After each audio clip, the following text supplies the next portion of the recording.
Okay, YouTube, this is my second video. The first one didn't go very well. This one probably won't go much better. Talk about how I went from a Glock hater to a Glock fan. This particular one you see here is a Glock 17. It is unloaded, no mag. It's safe. It's not going to jump off this table, shoot anybody. When I was first introduced to a Glock was probably, I don't know, 15 years ago. A friend of mine had a Glock 30. He showed it to me. I automatically said, well, that's a plastic piece of junk. You know, it ain't no count, it's plastic. Then I shot it, and it bounced some brass off my forehead. The trigger was different. Striker fired. I never fired a striker fired pistol before, and it was notchy and kind of quirky, and I didn't care for it, so I condemned it, and that was it for a few years. And then I decided one day that I wanted a cheap gun to throw under the seat of my truck that I didn't care about, and I went into pawn shops and I found a Glock 17, and this thing was rougher than a night in jail. All the finish was wore off. I'm pretty sure it was used for a hammer at some point. The top of the slide was beat up pretty bad. I got it for little or nothing. It was cheap. Bought some cheapo ammo. Went and shot a couple hundred rounds through it. It fired fine. It never jammed. It didn't do anything out of the ordinary. Loaded it up. Threw it under the seat of the truck. Never oiled it. Never cleaned it. It stayed in there for months and months, and I'd get it out every now and then, run a box of cheapo ammo through it, and throw it right back in there. Never cleaned it, never oiled it, never showed it any love whatsoever. And it always performed flawlessly. So I thought, well, if this wore out Glock can work like this, we'll see what a newer one will do. So I believe the first new Glock I ever bought was a Glock 23, and I had a 23 and a 27 at one time, and ended up buying, selling, trading, and I've went through dozens of them. I've ended up now with only 9s and 40s, 9s and 45s, excuse me. I don't have any 40s. I don't have anything against the 40. It's just I reload the 45 ACP and the 9mm, so I'm just sticking to them two calibers right now. Who's to say I won't have a 40 next week? I don't know, but I don't have anything against it. Calibers are kind of like brands of firearms. I wouldn't, a 9 ain't big enough. 40's too snappy. A 45 ACP's outdated, and it goes on and on and on and on, and it really means nothing. You get something and shoot it well, as long as it's capable of stopping somebody. I wouldn't worry too much about it. This one here, this particular one, has a Confederate flag back plate on it. I'm sure I just offended some people with that. There's a lot of people that flag stands for hate, and that's unfortunate. If that offends you, I suggest you get a history book and read it, and then read it again. A few hate organizations have used that flag, and that's unfortunate. But I'm not going to condemn the object for stupidity.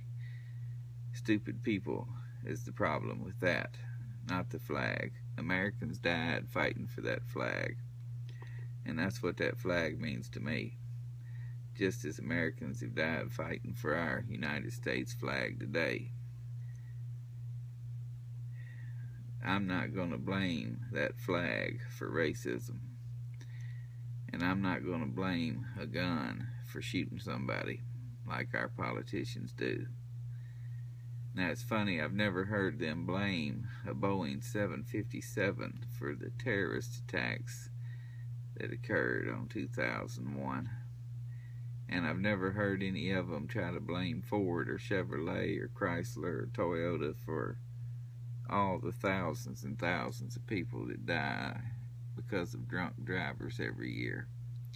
And I think the reason for that is these politicians have cars and they fly on planes, but they think the gun is evil because they don't care nothing about having one. They think the Confederate flag is evil because they're too dead-gum ignorant to understand what it means. So we're going to condemn the majority just to appease the minority that are crying. And that's the way our government does it. There's a lot of stupid people out here. There's a lot of ignorant people out here. And there's a lot of stupid and ignorant people. And then people seem to get elected in this country at a rather alarming rate. And I don't see things getting any better. I see them getting worse. And if we don't stop it, then shame on us. Because the majority of people in this country, I still believe, have common sense and know the difference between right and wrong. And they need to take this country back. We need to take it back. I don't know how to do it, but need to figure out something. But until then, if that ever does happen, we're going to have to protect ourselves. And we're going to have to do it and depend on ourselves to do it. Odds of a policeman being there when you need him are slim. And that policeman is not carrying a gun to protect you. He's carrying it to protect himself. And I don't blame him. So, if you want to protect yourself, you're going to have to do it yourself and not depend on others. And certainly not depend on our government. But enough on that soapbox. Back to the Glock. I think the Glock pistol is kind of like trucks. If you get a group of guys together, no matter where you're at in this country, you're going to have some of them that's going to like a Ford, and you're going to have some that's going to drive a Chevrolet or GMC or a Dodge. And the guy that drives the GMC, he's going to make fun of the guy that drives the Ford and the Dodge. And the guy that drives the Dodge is going to make fun of the guy that drives the GMC and the Chevrolet. And that's just the way guys are. And it's always going to be that way. And guns are the same thing. You know, that Glock's a piece of junk. I wouldn't have one. Let me use my Springfield XD, which is essentially a copy of the Glock. They're all pretty much the same. But that's just guys. That's the way they do. And that's nothing wrong with that. You like a Glock, I like a XD. You like a Smith & Wesson M&P. I don't like a Chevrolet. I like a Ford. I drive a Dodge. That's just the way things are. Now, these Glock pistols are ugly. That thing is ugly as sin. I could have took a block of wood and a pocket knife and carved out a better looking gun than that. But the sheer fact that it's reliable to a fault makes it attractive. Now, there's people that's had problems with them, and there's people that have problems with everything. And a lot of that is the people. I've never had a problem with any of them. I mean, sure, you're going to get a bad round every now and then, and it might stovepipe. But that's not the norm. Most of this ammo you buy, I mean, these factory ammo, they're not pumping out match grade ammo and dumping it in a bucket and selling it to you. If you want good ammo, you're going to either have to pay the price or you're going to have to load it yourself and know what you're doing. So I'm not going to blame the gun for bad ammo causing it to fail. Just like I'm not going to blame the Boeing 757 for terrorist attacks.